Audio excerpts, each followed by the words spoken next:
Parents from a Colorado school district now demanding answers after alleging that they found out a prominent transgender activist held a virtual professional development presentation for school district staff without their knowledge. So it's from the organization called Parents Defending Education. They've submitted a written request to the Thompson School District for all materials from the alleged event, only to be told that there is none available.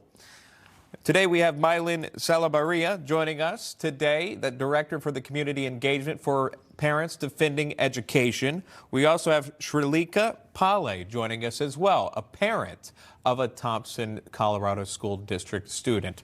Thank you both for coming on. We do appreciate that. So what I wanted to start with is this. If we can show this, the school didn't turn over any physical evidence here, but what we do have is from the Parents Defending Education and the contents from the presentation that are indicated. Again, this is from Parents Defending Education at the school, but they allege this, that the presentation included gender dysphoria as a diagnosis, sex assigned at birth versus gender identity versus gender expression, defining words such as dysphoria, transitioning, intersex, asexual, aromantic, two-spirit, queer, non-binary, just to name a few.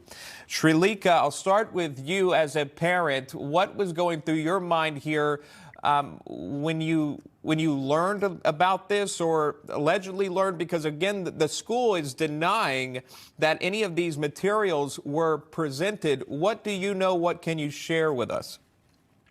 I'm actually the parent of Thomas Jefferson High School parent from Fairfax County, but this is actually not new at all for the Fairfax County. So I'll let the other parent talk about Colorado School District, but this is going on across the country. All right. Mylin, let me go to you on that as well. Can you explain a little bit about what was submitted here and why the school, again, is denying that those materials were shown?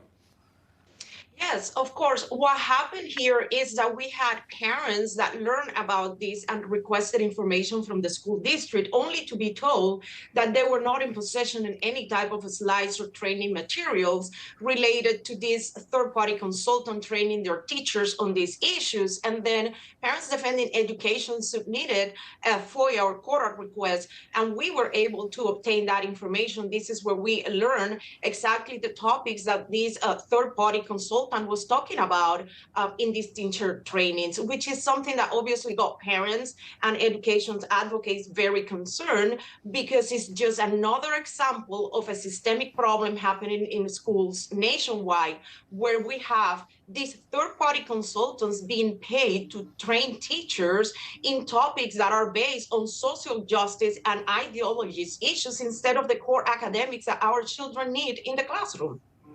I'll go back to Srileka. You're a parent. Talk to me about that.